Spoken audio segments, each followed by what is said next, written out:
Hello students, last lecture में हमने theorem number 5 तक की थी। आज हम थ्योरम नंबर 6 देखते हैं। क्या है? Every finite group of composite order possess proper subgroup. कैसा फाइनाइट ग्रुप? किसका? कंपोजिट ऑर्डर का। क्या करेगा? आपको प्रॉपर सब ग्रुप देगा। तो इसके लिए हमारे पास यानी कि प्रूफ में हम क्या करेंगे? प्रूफ में लेट कर लेते हैं। Let G be finite group. G हमारे पास क्या है? कोई फाइनाइट ग्रुप है। कैसा हो सकता है वो finite group? Of composite order का है, क्योंकि हमें गिवन है ये चीज़ तो कंपोजिट ऑर्डर का है। तो हम लेट कर लेते हैं कि इसका ऑर्डर जे का, वो क्या लेट कर लिया हमने? के। और के क्या है आपके पास? कोई कंपोजिट नंबर है। क्या है? कंपोजिट नंबर है ये आपके पास, क्योंकि कंपोजिट ऑर्डर बोल रखा है। अब हम इसको लेट कर लेते हैं एम एन। एम एन हमने इस प्रकार से लेट किया है, एम और एन ना तो M1 के इक्वल है और न ही N1 के इक्वल है। ठीक है। अब केस फर्स्ट हमारे पास यहाँ पर दो केसेस बनेंगे। एक तो कब जब जी क्या है? साइक्लिक ग्रुप है, और एक कब जब जी साइक्लिक ग्रुप नहीं है। तो हम दो केसेस लेके चलेंगे। केस फर्स्ट में क्या करते हैं हम? If G is cyclic group, अगर जी क्या हमारे पास कोई साइक्लिक ग्रुप है, देन तब क्या होगा? लेट कर लेते हैं जी क्या होगा हमारे पास? साइक्लिक ग्रुप है तो उसका कुछ न कुछ जनरेटर होगा, और जनरेटर हमने क्या कर लिया? ए। अब ऑर्डर ऑफ ए हमने क्या कर लिया? एम एन है। तो हम इसको क्या लिख सकते हैं? A raise to power m n किसके इक्वल? आइडेंटिटी के इक्वल। ऐसे लिख सकते हैं ना इसको, आइडेंटिटी के इक्वल। यानी कि order a raise to power m किसके द्वारा डिवाइड होगा? एन के द्वारा। ये हमारा कहाँ से आया है? By using Lagrange theorem. ये हम नेक्स्ट चैप्टर में करेंगे, कोसेट्स वाले चैप्टर में। वहाँ से हमें ये रिजल्ट मिलेंगे। यहाँ पर डायरेक्ट देख लो एक बार। उसके बाद order of a raise to power m क्या होगा? लेस देन इक्वल टू होगा किससे? एन से, और लेस देन होगा किससे? एम एन से। यानी कि लेट कर लेते हैं ऑर्डर किसका? ए रेज टू पावर एम का। हमने क्या लेट कर लिया? सपोज कीजिए आर लेट किया, और आर कहाँ कहाँ हमारा 1 और एम एन के बीच में से लिया हमने। आर इस प्रकार से है। तो हमारा जो ए यहाँ से ए एम है वो हमारा किसके इक्वल हो जाएगा? एक्स के इक्वल हो जाएगा। अगर एक्स के इक्वल हो गया तो हमारे पास यहाँ से ऑर्डर ऑफ एक्स वो किसके इक्वल आ जाएगा? आर के इक्वल आ जाएगा। जब ऑर्डर ऑफ एक्स हमारा किसके इक्वल आ गया? एक मिनट। जब ऑर्डर ऑफ एक्स हमारा आर के इक्वल आ गया, यानी कि एच हमारा कोई सब ग्रुप कैसे बनेगा? एच को हम कैसे लिख सकते हैं फिर? X square up to so on x raise to power r minus 1 x raise to power r. तो आइडेंटिटी ये हमारे पास क्या होगा? कोई सब ग्रुप होगा। तो हम क्या लिखेंगे? सब ग्रुप ऑफ जी। एच क्या सब ग्रुप है किसका? जी का। सच दैट इस प्रकार से है, जो ऑर्डर ऑफ एच है हमारे पास वो कितना है? आर है। यानी कि सब ग्रुप का ऑर्डर हमारे पास क्या आ गया? आर आ गया। अब सेकंड केस देखते हैं, जब जी क्या हमारे पास है? नॉन साइक्लिक है। जब जी हमारे पास अगर नॉन साइक्लिक होगा तो केस क्या बनेगा? Case number second. If G is not a cyclic group, not a cyclic group. अगर जी हमारे पास साइक्लिक ग्रुप नहीं है तो क्या करेंगे? देयर एग्जिस्ट, तब क्या एग्जिस्ट करेगा? No element. अगर साइक्लिक ही नहीं है तो कोई एलिमेंट भी नहीं एग्जिस्ट करेगा। Element a in G such that order of a equal to m n. यानी कि जब कोई एलिमेंट ही एग्जिस्ट नहीं करेगा तो ग्रुप जी का मतलब अगर ये कंसीडर कर ले, मतलब अगर ये लेके चले तो ये चीज़ भी नहीं होगी हमारे पास पॉसिबल। तो अगर कंसीडर कर ले, if we consider b belong करता है जी में। ए तो जी में है नहीं, लेकिन बी कहाँ बिलोंग करता है? जी में। सच दैट इस प्रकार से है बी नॉट इक्वल टू क्या आपके पास है? आइडेंटिटी। यानी कि बी आपके पास आइडेंटिटी के इक्वल नहीं है। अगर बी आइडेंटिटी के इक्वल नहीं है तो ऑर्डर ऑफ बी आपके पास किस किस के बीच में लाई करेगा? 1 और एम एन के बीच में लाई करेगा। यानी कि 1 से बड़ा होगा और एम एन से क्या होगा आपके पास? छोटा होगा। छोटा होगा तो हम क्या कर लेते हैं? ऑर्डर ऑफ बी को हम ले लेते हैं पी। क्या ले लिया हमने? पी। तो एच हमारे पास कोई सब ग्रुप कैसे बनेगा? B square b cube up to so on b raise to power p minus 1 b raise to power p, क्योंकि हमने किसके इक्वल लिया है, p के। तो ये हमारे पास क्या बनेगा, कोई सब ग्रुप है, बन जाएगा।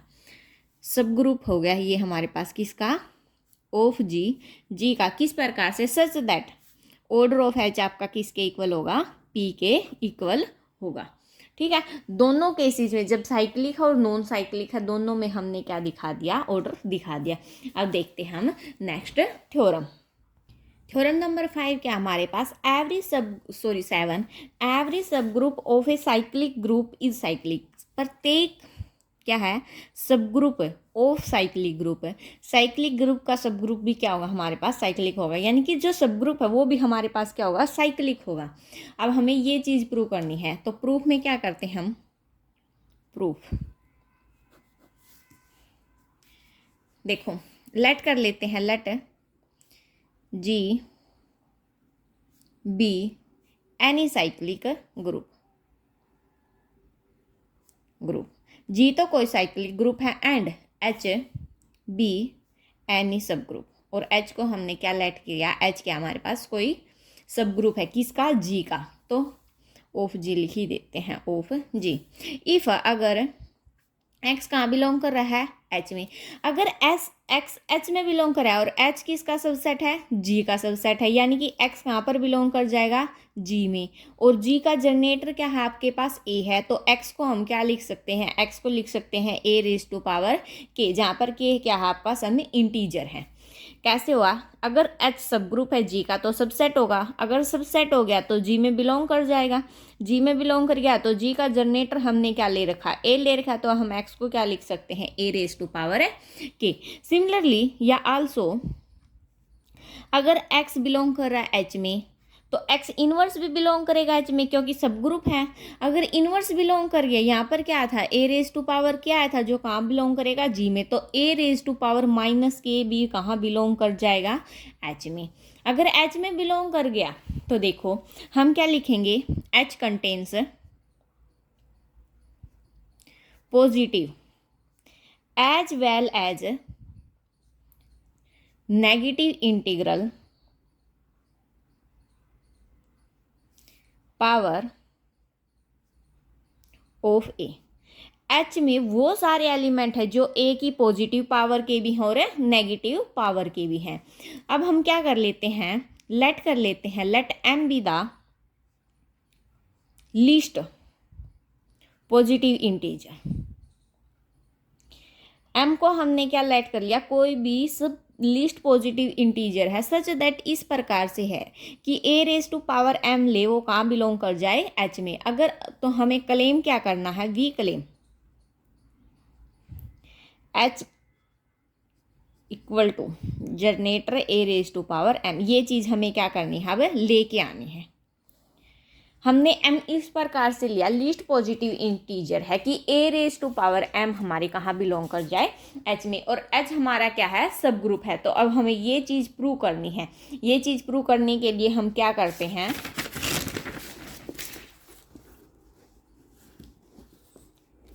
ये चीज़ प्रूव करनी है ना, तो लेट कर लेते हैं। लेट स्मॉल एच कहाँ बिलोंग कर रहा है, कैपिटल एच में।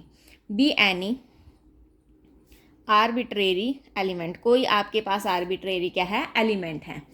अगर ये इसमें बिलोंग कर रहा है तो देखो H कहाँ बिलोंग कर रहा है, H में, और H किसका सबसेट है, G का। अगर G का सबसेट है तो H कहाँ बिलोंग कर जाएगा आपका, G में। G में बिलोंग कर गया तो G का जनरेटर क्या है आपके पास, A है। तो हम H को क्या लिख सकते हैं, A रेज टू पावर के लिख सकते हैं। यहाँ से A रेज टू पावर क्या आ गया, तो बाय डिवीजन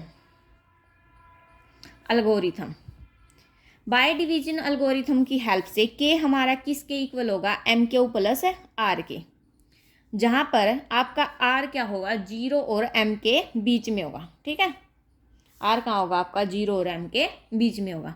तो नाउ एच किसके equal, a raise to power k. A raise to power के को हम क्या लिख सकते हैं, ए रेज टू पावर के किसके इक्वल है, एम क्यू प्लस आर के। तो इसको लिख सकते हैं एम क्यू प्लस आर। अब अलग अलग सेपरेट कर देते, a raise to power m q dot a raise to power r. अगर सपोज कीजिए आर हम क्लेम कर लें, आर अब हमें क्या करना है, आर सपोज कीजिए अगर 0 के इक्वल लेके हो जाए, we claim r equal to 0। Let if possible r not equal to 0 है। हमने क्या पॉसिबल लेट किया है कि r 0 के इक्वल नहीं हो सकता। तो जो a raise to power k वो किसके इक्वल होगा, a raise to power k dot a raise to power m q का इनवर्स। तो a raise to power k dot a raise to power minus m q अंदर shift कर दिया, ठीक है। अब जब अंदर शिफ्ट ही कर दिया, यहाँ कहाँ से आई हमारे पास कंडीशन, तो हम क्या कर लेंगे, अब जो ये वाली चीज़ है ये भी हमारे पास कहाँ बिलोंग कर जाएगी, एच में। एच में क्यों बिलोंग करेगी, क्योंकि देखो इसको अलग अलग सेपरेट करेंगे तो भी हमारे पास कहाँ बिलोंग करेगा, एच में। तो ये पूरा भी कहाँ बिलोंग कर जाएगा, एच में, क्योंकि ए रेज टू पावर के तो पहले ही बिलोंग कर रहा है। तो ए रेज टू पावर आर भी हमारा कहाँ बिलोंग कर गया, एच में, क्योंकि ये इसी के इक्वल था, बिलोंग कर गया। और आर हमारा कहाँ से कहाँ तक है, 0 से m के बीच में है आर हमारा। ये तो हमारे पास क्या होगी, कंट्राडिक्शन होगी, विच इज कंट्राडिक्शन, क्योंकि हम आर को तो क्या लेके चले, नॉट इक्वल टू 0, तो कंट्राडिक्शन होगी। यानी कि आर तो हमारा किसके इक्वल आ गया, 0 के। तो एच हमारा किसके इक्वल था, ए रेज टू पावर के equal to a raise to power m q, क्योंकि ए रेज टू पावर 0 तो क्या होगा आपके पास 1, इसको लिख सकते हैं a raise to power m raise to power q, ऐसे लिख सकते हैं। अगर ये लिख दिया, हमें किस में लिखना था, इसी में लिखना था, a raise to power m की टाइप में जनरेटर। क्या सपोज कीजिए कोई इंटीजर है तो ये आ गया आपके पास जनरेटर की टाइप में, तो हम क्या लिख सकते हैं, एच इज साइक्लिक, यानी कि सब ग्रुप भी हमारे पास क्या आ गया, साइक्लिक आ गया। हमें क्लेम क्या करना था, यही क्लेम करना था, देखो a raise to power m, ये रही a raise to power m H, उसी फॉर्म में ले आए हम, तो ये आपके पास क्या हो गया, साइक्लिक हो गया। सो नेक्स्ट थ्योरम देखते हैं। थ्योरम नंबर 8 क्या आपके पास, so that if G is an infinite cyclic group, अगर जी आपके पास इनफाइनाइट साइक्लिक ग्रुप है, देन आपके पास जी है जो, उसके पास कितने एग्जैक्टली कितने होंगे, 2 जनरेटर्स होंगे। ये चीज़ हमें प्रूव करनी है। इसका ये एक और वे में पूछी जा सकती है आपके पास थ्योरम, कैसे, every infinite cyclic group has only 2 generator, इस वे में भी पूछी जा सकती है। आप कंफ्यूज मत हो ना कहीं, बिल्कुल यही से स्टेटमेंट देख लो। तो प्रूफ में क्या करते हैं हम, लेट कर लेते हैं G be any infinite cyclic group. G हमारे पास क्या है, इनफाइनाइट कोई साइक्लिक ग्रुप है। अगर जी साइक्लिक ग्रुप है जो वो इनफाइनाइट है, तो ऑर्डर ऑफ ए भी हमारे पास क्या होगा, इनफाइनाइट होगा, क्योंकि फाइनाइट होता तो ऑर्डर भी क्या होता हमारे पास, फाइनाइट ही होता, तो ये भी क्या हो जाएगा, इनफाइनाइट हो जाएगा। आल्सो इफ जी है उसका जनरेटर क्या है, ए है, तो इसी वे से जी है जो, उसका जनरेटर क्या हो सकता है, ए इनवर्स भी हो सकता है। ये हम पीछे थ्योरम प्रूव कर चुके हैं, तो आप ब्रैकेट में वो वाली थ्योरम लिख देना, ठीक है। अब क्या लिख सकते हैं यहाँ से, ए और a inverse are both generator of group G. A और ए इनवर्स दोनों ही किसके जनरेटर हैं, ग्रुप जी के जनरेटर हैं। तो लेट इफ पॉसिबल, अगर पॉसिबल है, b is any other generator, b क्या है आपके पास, कोई दूसरा जनरेटर है, ऑफ ग्रुप जी का, वो भी किसका है, ग्रुप जी का। हमने ये पॉसिबल किया है, अब हमें नहीं पता वो है या नहीं है। अगर वो इसका जनरेटर है तो बी कहाँ बिलोंग कर जाएगा, जी में, लेकिन जी का जनरेटर तो क्या है आपके पास, ए है, तो हम बी को क्या लिख सकते हैं, ए रेज टू पावर के लिख सकते हैं, जहां पर कि आपका काम बिलोंग कर रहा है जेड में, यानी कि इंटीजर है, पॉजिटिव भी है और नेगेटिव भी है। अगेन ए भी आपका काम बिलोंग करेगा जी में, क्योंकि जी का जनरेटर ए भी है। और अब जी का जनरेटर हमारे पास क्या आ गया, ए रेज टू पावर के आ गया, यहां से देखो आ गया ना कि, तो अब इस ए को हम क्या लिख सकते हैं, ए रेज टू पावर के रेज टू पावर एन लिख सकते हैं, जहां पर एन भी आपका काम बिलोंग करेगा जेड में। देखो यहाँ पर सिंपल ए था, बी को हमने किसके इक्वल ले लिया था, ए रेज टू पावर के की। अब यहाँ पर पहले से एक पावर है तो एक और पावर आ जाएगी, अगर इसी वे से करें तो ये आपके पास क्या बन गया, ए रेज टू पावर के एन इक्वल टू ए हो गया। यहाँ से इस ए को अगर इस साइड लेके आए, नीचे आएगा, यहाँ जाएगा, ऊपर जाएगा, तो क्या बन जाएगा, power a raise to power के n minus one equal to, अगर वन यहाँ मल्टीप्लाई में वन हो सकता है तो साइड में क्या बचेगा, आइडेंटिटी बचेगा। अगर आइडेंटिटी बच गया तो यहाँ से हमारे पास ऑर्डर ऑफ ए इज क्या आ गया, फाइनाइट आ गया, फाइनाइट आ गया ना। तो ये तो क्या होगी, कंट्राडिक्शन होगी, विच इज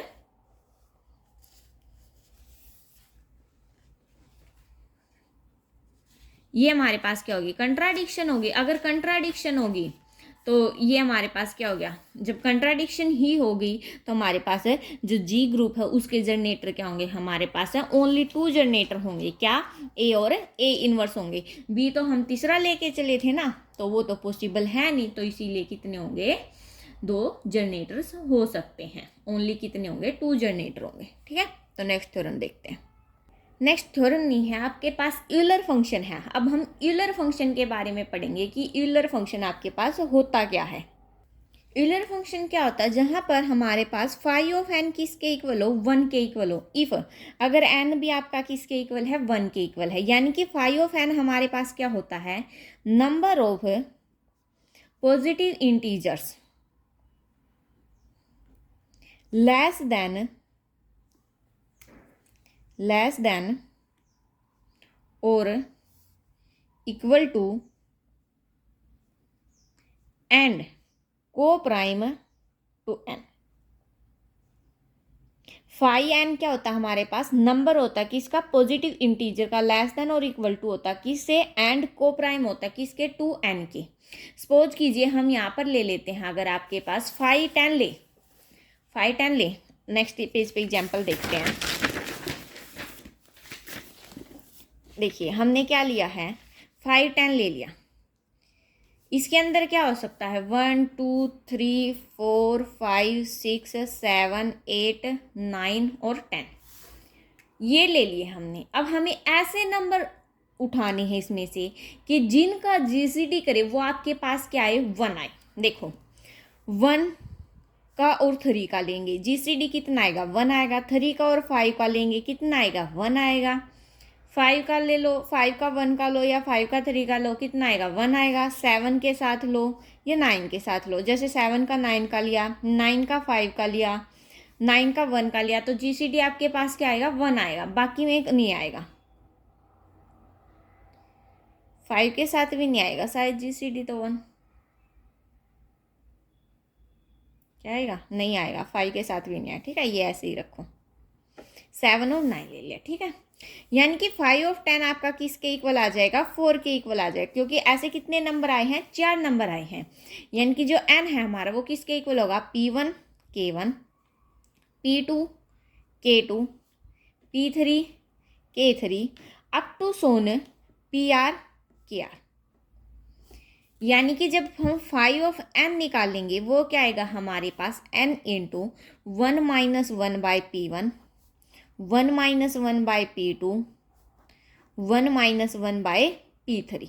ये आपके पास क्या है, फॉर्मूला है किसका, 5 ऑफ n का। इट्स वेरी वेरी इंपॉर्टेंट, आपके कॉम्पिटेटिव एग्जाम में जो क्वेश्चन पूछे जाते हैं ज़्यादातर आपकी इसी फॉर्मूले पे डिपेंड होते हैं, तो इट्स वेरी वेरी इंपॉर्टेंट। ठीक है, अगर हम बात करें, सपोज 5 10 ले लिया हमने, अगर हम बात करें 5 6 लेते हैं, 5 6 लिया, 5 6 को हम क्या लिख सकते हैं, 5 of 2 raise to power 1 into 3 raise to power 1 लिख सकते हैं, लिख लिया। ठीक है, एन आपके पास कितना है, 6 है। ये क्या है आपके पास, पी, यानी कि 1 माइनस 1 बाई 2, 1 माइनस 1 बाई 3, ये बनेगा।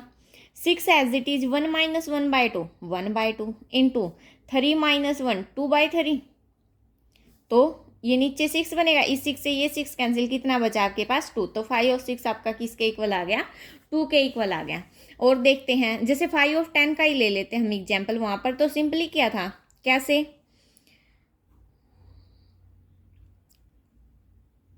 1 इंटू 10 के फैक्टर करने हैं।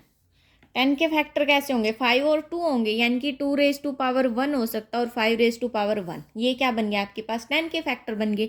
तो क्या आएगा, 10 इंटू 1 माइनस 1 बाई 2 और 1 माइनस 1 बाय 5, क्या आएगा देखो 10 इंटू कितना बचेगा 1/2 इंटू 5 माइनस 1 4/5। तो नीचे से नीचे वाला कैंसिल, कितना बच गया आपके पास है 4 बच गया। ऐसे ही आप कितने भी एग्जाम्पल कर सकते हो। अब इससे रिलेटेड एक थ्योरम है, हम वो थ्योरम करते हैं। थ्योरम क्या आपके पास, यूलर फंक्शन से related, number of generator of a finite cyclic group order n is phi of n, where phi n क्या है आपके पास है यूलर फाई फंक्शन है। क्या बोल रखा है, नंबर ऑफ जनरेटर किसके फाइनाइट साइक्लिक ग्रुप जिसका ऑर्डर क्या होगा एन होगा, इज क्या होंगे आपके पास फाई एन होंगे। तो वेहर फाई एन क्या आपके पास कोई यूलर फंक्शन है। यानी कि हमें क्लेम क्या करना है, जो सपोज कीजिए ए रेज टू पावर एम ही ले लेते, वो क्या होगा जनरेटर होगा जी का। कब होगा, जब दो के बीच का जीसीडी आपके पास क्या आना चाहिए 1 आना चाहिए, तब ये चीज लेके चलनी है। तो let G be any finite cyclic group of order n. G क्या आपके पास कोई साइक्लिक ग्रुप है फाइनाइट ऑर्डर का, जिसका ऑर्डर क्या आपके पास है एन है, यानी कि ऑर्डर ऑफ ए किसके इक्वल होगा एन के इक्वल होगा। एंड जी हमारा किस प्रकार से बनेगा, a raise to power 2 1 up to so on a raise to power n, ये बनेगा आपके पास जी ग्रुप साइक्लिक ग्रुप। ठीक है, अब बात करते हैं हमें क्लेम क्या करना है, यानी कि हमें लेके क्या आना है। वी क्लेम दैट हमें क्या चाहिए, a raise to power m, m कहाँ से कहाँ तक है 1 और एन के बीच में, या तो 1 हो सकता है या एन हो सकता है या उसके बीच में होगा। इज जनरेटर, जनरेटर होगा ऑफ जी का। इफ एंड ओनली इफ, कब है ये केस पॉसिबल, जब एम और एन का जीसीडी आपके पास कितना आ जाए 1 आ जाए। तो हम दो तरह से करते हैं इसको। फर्स्ट सपोज, पहले क्या सपोज कर लेते हैं हम, ए रेज टू पावर एम है वो क्या है जनरेटर है, इज जनरेटर ऑफ ग्रुप जी। ये क्या आपके पास जनरेटर है किसका, ग्रुप जी का। अगर ग्रुप जी का जनरेटर है तो हम इसको ऐसे लिख सकते हैं, बिल्कुल लिख सकते हैं। नाउ अगर उसका जनरेटर है तो ए कहाँ पर बिलोंग करेगा आपका जी में बिलोंग करेगा, और जी का जनरेटर क्या हमारे पास a raise to power m है। तो ए को हम क्या लिख सकते हैं, a raise to power m raise to power k, जहाँ पर के आपका कहाँ बिलोंग कर रहा है इंटीजर के सेट में। यहाँ से ये केस हो गया, यानी कि ए रेज टू पावर एम के किसके इक्वल आ गया ए के। अब इस ए को इस साइड लेके आए तो क्या बनेगा, a raise to power M के -1 किसके इक्वल आएगा आइडेंटिटी के। ये आपका किसके इक्वल आ गया आइडेंटिटी के। जब ये केस हो गया सिमिलरली बाय लैग्रेंज थ्योरम, तो क्या होगा हमारे पास n डिवाइड बाय एम के -1, यानी कि m के -1 किसके इक्वल होगा n ऑफ r के इक्वल होगा। यहाँ से क्योंकि ऑर्डर ऑफ ए हमारे पास क्या है n है, तो किसके इक्वल हो गया n ऑफ k के इक्वल हो गया। जब ये चीज हो गई तब n of -r plus m के इस साइड लेके आई माइनस में, और 1 को उस साइड लेके गए, इक्वल टू क्या हो गया 1 हो गया। अब ये माइनस का आ रहा है हमारे पास, अगर यहाँ से हम m और n का जीसीडी निकाले वो क्या आएगा आपके पास है 1 आएगा। नाउ सपोज ये चीज हमने दिखा दी, जनरेटर लेके चले थे, अब क्या लेके चलेंगे, ये वाली चीज लेके चलेंगे। m और n का जीसीडी क्या है आपके पास 1 है, और a को क्या दिखाएंगे जनरेटर दिखाएंगे किसका g का। अगर ये है तन देयर एग्जिस्ट इंटीजर, तो कोई इंटीजर एग्जिस्ट करेगा k1 और k2, दो इंटीजर एग्जिस्ट करेंगे सच दैट इस प्रकार से एग्जिस्ट करेंगे कि m k1 plus n k2 करे वो किसके इक्वल आ जाए हमारा 1 के इक्वल आ जाए। लेकिन a किसके equal, a raise to power 1 के इक्वल हो सकता है या नहीं हो सकता, हो सकता है। तो इसको क्या लिख सकते हम, a raise to power m लिख ही सकते पावर 1, और 1 किसके इक्वल, इसके m raise to power k1 plus n k2 हो गया। अलग अलग सेपरेट कर देते यहाँ से, क्या आएगा a raise to power m k1 dot a raise to power n k2 हो गया। यहाँ तक कहाँ तक कर लिया हमने, a raise to power m k1 dot a raise to power n k2 यहाँ तक कर लिया। अब a raise to power m k1 तो as it is dot a raise to power n raise to power, तो ये क्या है आपके पास ऑर्डर है, ऑर्डर है तो ये आपके पास आइडेंटिटी हो जाएगा, क्योंकि ऑर्डर ऑफ ए आपके पास किसके इक्वल है, एन का, तो ए रेज टू पावर एन किसके इक्वल होगा, आइडेंटिटी के इक्वल होगा ना। तो ये आइडेंटिटी की पावर कुछ भी करो आइडेंटिटी आएगा, और इसके साथ मल्टीप्लाई करोगे सेम यही, यानी कि क्या बच गया a raise to power m K1। A हमारा किसके इक्वल आ गया, a raise to power m K1 के आ गया इक्वल। तो एवरी एलिमेंट क्या लिखेंगे हम, every element of G is some integral power of M. G के सारे या कुछ एलिमेंट किस में होंगे, A raise to power M में होंगे। तो जी का जनरेटर क्या हो सकता है, ए रेज टू पावर एम हो सकता है। दोनों केस लेके चले, जब GCD 1 लिया तो हमने जनरेटर ए एम दिखा दिया, और जब जनरेटर ए एम लेके चले तो GCD को हमने क्या दिखा दिया, 1 दिखा दिया। सो आज के लिए इतना ही, आपका basic concept clear. Thanks for watching, please like share and subscribe, it's very very important.